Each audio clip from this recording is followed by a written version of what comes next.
I really don't enjoy talking about money. I think a lot of us don't. We have a lot of wounding around it, and I think that is exactly why it is so important to speak about it as sincerely and as openly and as honestly as we can. This video is not like most videos around money and spirituality.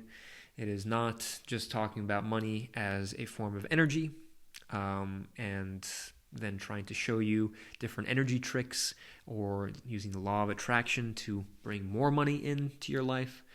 That is simply falling into the exact same trap that the rest of society is caught in. What I hope this video will do and be is a kind of an opening, a place to really reconsider how we attach to money, how we are bound up in its trap, and maybe how to start to loosen up some of our attachment to this thing that we call money and all that it represents. So this video is inspired by a comment that somebody made on another video that I did about relationships. And I want to read that comment because I think it's something that a lot of people can relate to. The commenter said that I still fall into scarcity mindset. I try to exert control over wealth creation. I'm always striving towards trying to get enough money to get my own place or land and to help my family and others. And she goes on to say that even though my intention might seem justified and my aims are somewhat altruistic, it remains a prominent aspect of my thinking and life that seems out of line with the true surrender and is fear and insecurity based. Well, there's a lot of wisdom already in that comment. A lot of people that are on the spiritual path can see through the surface layers of money and how it works or how it doesn't work. And this person obviously already sees that she feels that these aims, although they feel justified, although they feel altruistic, to get some land, to be self-sufficient, to help her family and others, she senses that beneath that there's this fear and insecurity that is driving her behavior and her actions. And that's where a lot of people are caught up. Money is a tool. Money is fundamentally it's a medium that we've created as human beings to help make exchange of resources more convenient and more simpler to do. My oxen for your bread, gold for salt, bonds for stocks. What we don't see in this dynamic is that money is not the core of what is driving this. It's not money that is the problem. If money were to disappear tomorrow, we would simply recreate the same kinds of patterns that we are seeing today in a different form, a different economic system, a different form of resource and energy exchange. The issue is not the money, the issue is the underlying forces and consciousness that is driving it. And unless we change the consciousness beneath a system, changing the system itself is not going to do anything. This is true for political change, economic change, whatever. So what are the forces? What is the consciousness that is driving these economic disparities, driving this greed or this gambling or this addictive behavior to acquire more and more money? Well, it's the same thing that drives pretty much all of our egoic behavior. It is a desire. It is desire. It is attachment to desire, and also, more fundamentally, a desire to survive, a desire to live, a desire to go away from pain and go to pleasure. And this is fundamental. This is baked in, wired into our bodies and our minds as human animals. This is how we've survived for this long. This is how a lot of species have made it through the kind of funnel of evolution, is by finding these clever ways of trying to motivate us to act, to get us to get out of bed in the morning and do what we need to do to find some food, find some clean water, get some shelter, so we can pass on our genetic DNA. So this survival mind is what's driving a lot of our behavior. And when it comes to money is a stand-in for that. And so it screams real loud.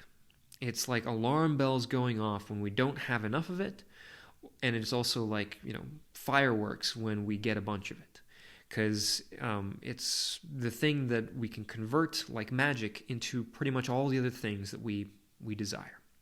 Except it doesn't give us what we truly want, which is a kind of permanent peace of mind, a permanent settledness, ease, and clarity. It gives us only temporary jolts of safety or comfort or excitement, and then back and forth in this kind of limbo. So to get out of the consciousness, the survival consciousness, we have to have enough space around us, enough space and time where we can actually breathe and get a little bit of distance, create some space around us, where these voices, these loud voices that are telling us to go back to work, make sure that you're producing, make sure that you're have enough money to eat and all of that.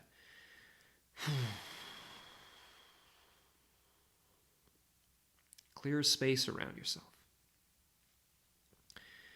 And it's in that space that we can hear and get a little bit of distance from these voices, understand and see the dialogue that they're caught up in, and be able to actually recognize that what they're saying is not the truth.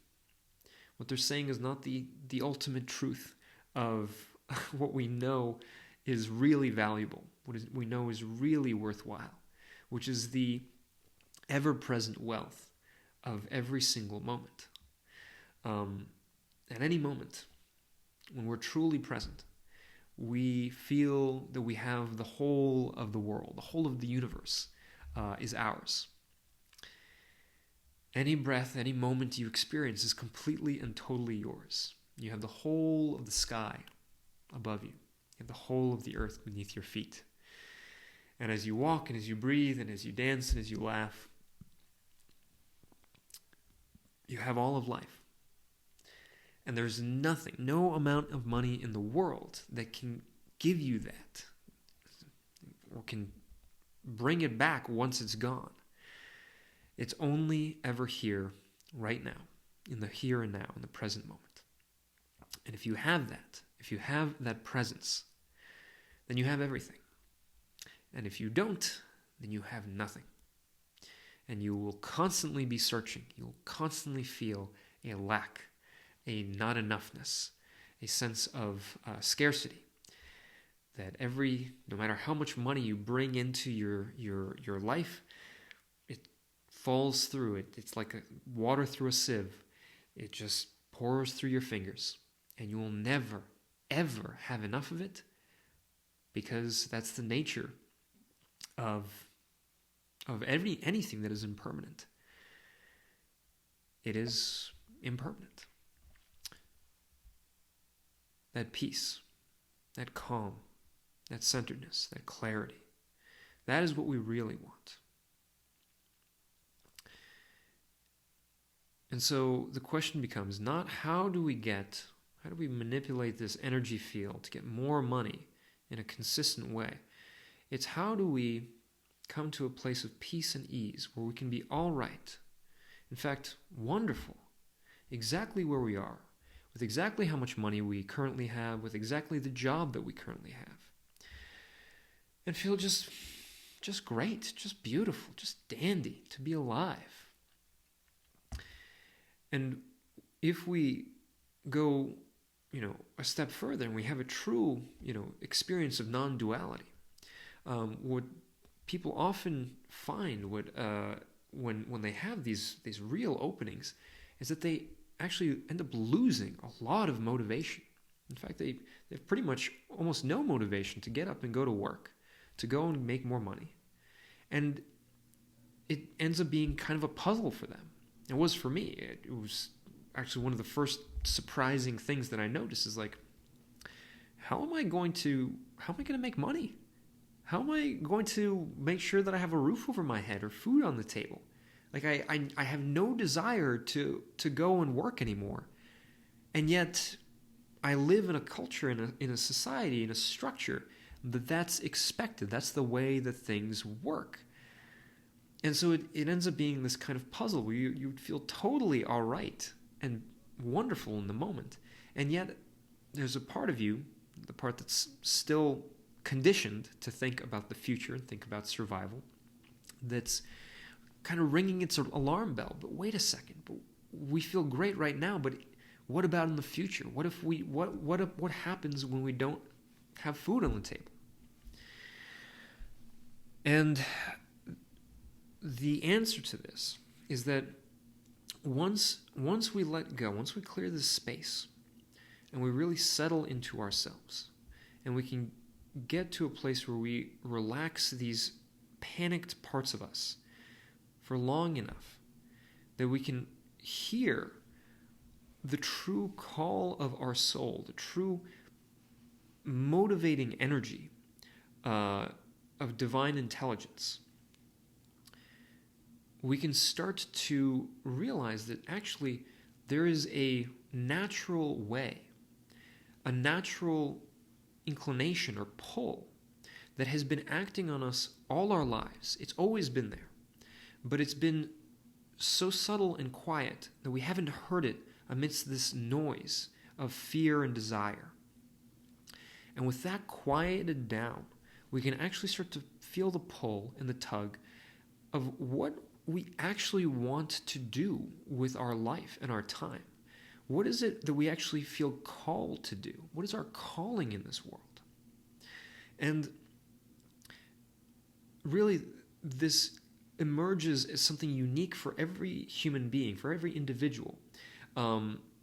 There's some people that have a talent and a predisposition for I don't know, it could be creating architecture, creating sculptures and buildings.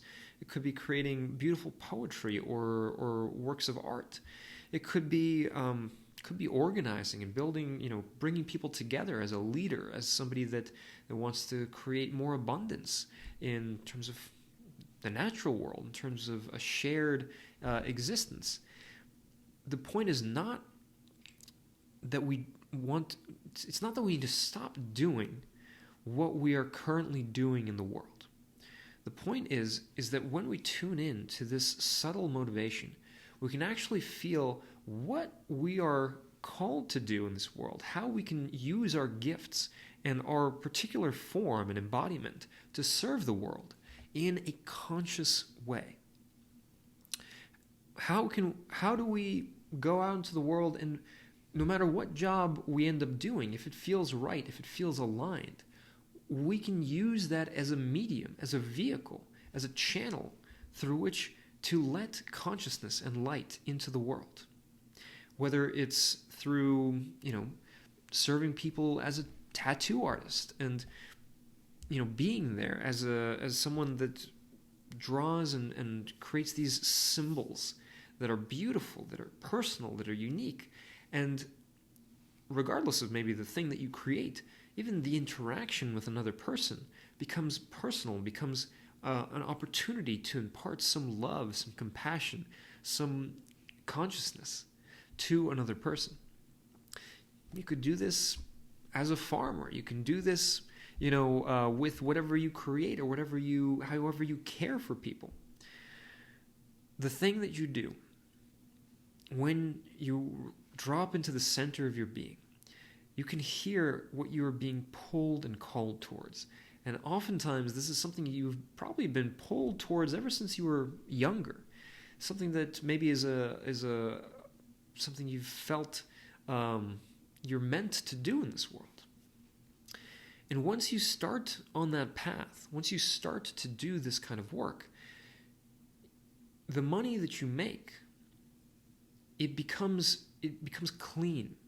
It becomes something that feels healthy and good.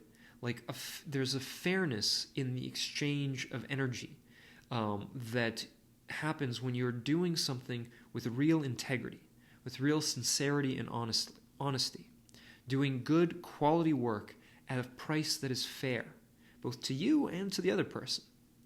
When you do that kind of exchange, then there's something that is healthy there. It is free of the kind of manipulation or deception that has caused so much of the wounding and the bad taste that we have in our mouths when we interact, with other people financially. We always suspect or we feel that there's something dishonest going on in so many of our monetary exchanges. It's very different when we are engaged in doing or receiving quality work that is done honestly for a fair price. There is a mutual joy that gets to be exchanged in that interaction. And so, again, money is not the issue. We could get rid of money entirely and we can still have this, either poisonous exchanges or healthy and light-filled ones. The point is, what consciousness are we bringing to our work? Are we using it as a means to conveying our care for other people, for animals, for the world around us? Or are we using it as a way to bolster our own ego, to defend ourselves against fear of lack or not enoughness, or raising ourselves above others? There's a real difference. There's night and day difference between those different forms of engaging in a kind of exchange or It's a type of relationship, really. And I was thinking recently. This is a related question. What has to happen on a societal scale for a real shift to take place? A lot of people seem to think that we need a complete collapse of the economic system and the governmental system that we currently have for anything new to really emerge. And it could be that a collapse is something that would allow something new to emerge, but it could equally be possible that a collapse just clears the space for something, a new thing to emerge that really repeats the same mistakes and traps of consciousness that we currently find ourselves in. So what I think is the way forward societally for us in general is this shift in consciousness. Well, let me rephrase that. This shift in consciousness, the more that it becomes widespread, the more common sense it becomes, we'll start to see things shifting, but not collapsing. It's not going to be a completely new thing. It's going to be sort of like, imagine like a giant, edifice, a giant, tree, and it seems like there are all these little windows in the tree, and in each one, everyone has their own little place and their own little room. And as soon as one light comes on inside of one of the windows, it's like the person inside there, wakes up and realizes, looking around, well, this is a mess. Look at the mess that I've made of this. And instead of jumping out the window or abandoning everything entirely, they just very calmly and compassionately start to put things in order in their little room. Start to put things, in a healthy and aligned way. And the more little lights go on in this giant skyscraper tree that I've imagined, the more things start to become aligned and healthy and start to flow more naturally and more easily. And so in that way, the skyscraper tree call it a corporation, call it a country, call it the economy, whatever system we're talking about, the more consciousness, the more lights go on inside of it, the more alignment, the more, the more peace there's going to be within it. And the change that we're going to see, I think, is going to be a slow one. It's going to be a gradual one. I think it's happening faster and faster because I think this consciousness is starting to open up and blossom with more and more people in more and more places. But the change is not going to be, I don't think it's going to be a collapse. I think it's going to be putting the room in order. It's putting our affairs in order. And there's going to be a peace in it. There's going to be a gentleness. And I think the place to start is just with your own room. Start with the place that you find yourself in. Maybe it's the job that you're in right now. Maybe it's the house or the apartment you're living in. Just look around. Maybe give up. Give up on trying to become a millionaire or, find that, next job that's going to get you enough so you can get that land or that place of your own and suddenly, take care of all your family and all these other people, become a kind of savior figure for them. No, give up. Really give up on that. And really come to be here, where you are right now.